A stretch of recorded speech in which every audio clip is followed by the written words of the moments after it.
We bring you the latest updates from the Pna Newsroom. The Commission on Elections junked the motion for reconsideration questioning the dismissal of the disqualification case against then-presidential candidate Ferdinand Marcos Jr. The Comelec en banc said the petitioners failed to present new arguments to warrant the reversal of the First Division's decision last April. This is the last pending case against Marcos, who won the presidential race by over 31 million votes. The Margarita Salandanan-led Pudno Nga Ilocano filed a petition seeking to disqualify Marcos, citing his conviction over his failure to file his income tax returns. The Comelec en banc earlier junked the consolidated cases filed by the group of Bonifacio Ilagan, Akbayan Party, and Abu Bukar Mangelen, as well as the cases filed by Father Christian Buenafe and Danilo Lihay-Lihay against Marcos.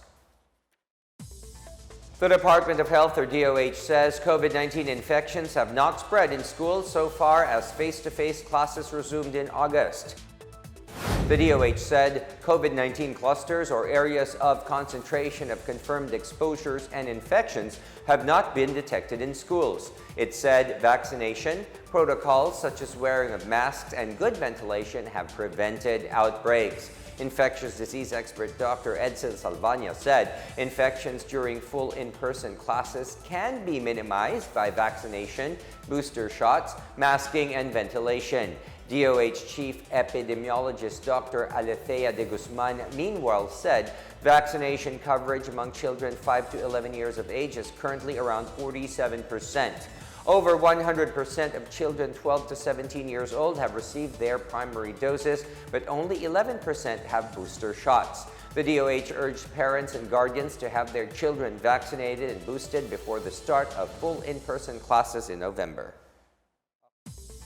The Department of the Interior and local government hailed the signing of the SIM card registration law, saying it will enhance the capability of law enforcement agencies in dealing with cyber criminals.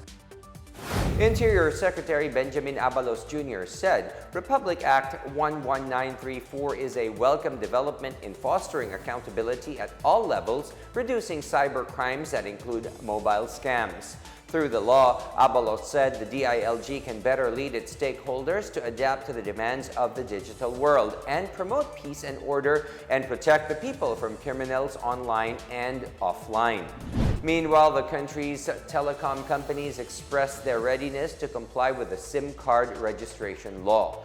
Globe Telecom General Counsel Froilan Castelo welcomed the new regulatory environment that would establish stronger safeguards against cybercrime. Globe is working with the government in drafting the implementing rules and regulations of the law. Smart Communications Vice President Roy Ibay said public telecom entities are asking for more time to ensure that their system can protect the information of prepaid subscribers.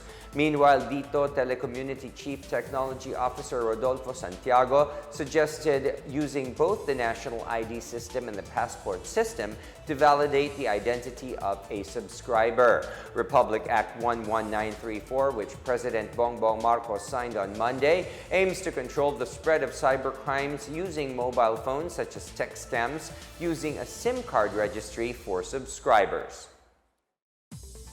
In other news, the government is working double time to fast-track the completion of big-ticket infrastructure projects in the country.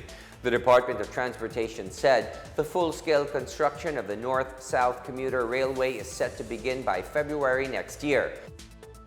DOTR Undersecretary Timothy John Batan said the Asian Development Bank, or ADB, recently signed 4 contracts for the project worth 91 billion pesos and is considered as one of its biggest projects. Batan said the project is seen to create almost 10,000 jobs and boost the economic activity in project areas. He said affected homeowners and informal settlers will be compensated through the National Housing Authority and the Department of Human Settlements and Urban Development. The North-South Commuter Railway is a 142-kilometer railway system that will stretch from Clark International Airport in Pampanga all the way south to Calamba in Laguna. It is projected to reduce travel time from approximately 1 hour and 45 minutes to about half the time. In our weather news, signal number 1 is raised in 6 areas in Luzon due to tropical depression Maymay. Pag-asa said Maymay maintains its strength while moving slowly west-southwestward over the Philippine Sea east of Aurora. Signal number 1 is up in Isabela, Quirino, Nueva Vizcaya, Nueva Ecija, Aurora, and the extreme northern portion of Quezon such as General Nakar and Infanta, including Polillo Island.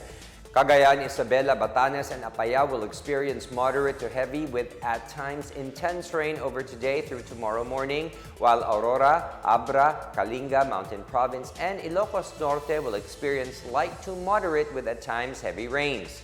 Meanwhile, at least 13 areas in the Cagayan Valley region have suspended their classes today due to heavy rains. These are in Apari, Lalo, Bugay, Camalaniugan, Cadaran, Sanchez Mira, Claveria, Alacapan, Balesteros, and Gonzaga in Cagayan, Alcala, Pamplona, and in Alfonso Castañeda in Nueva Vizcaya.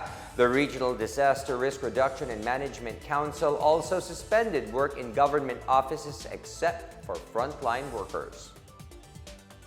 And that is the latest and the biggest stories from the Pna Newsroom. For more news content, visit our webpage or head onto the Philippine News Agency's Facebook and Twitter accounts. We are also shown on the social media pages of the Office of the Press Secretary and Radio Pilipinas RP1. Stay tuned for more news updates. I am William Theo. We tell stories that inspire change.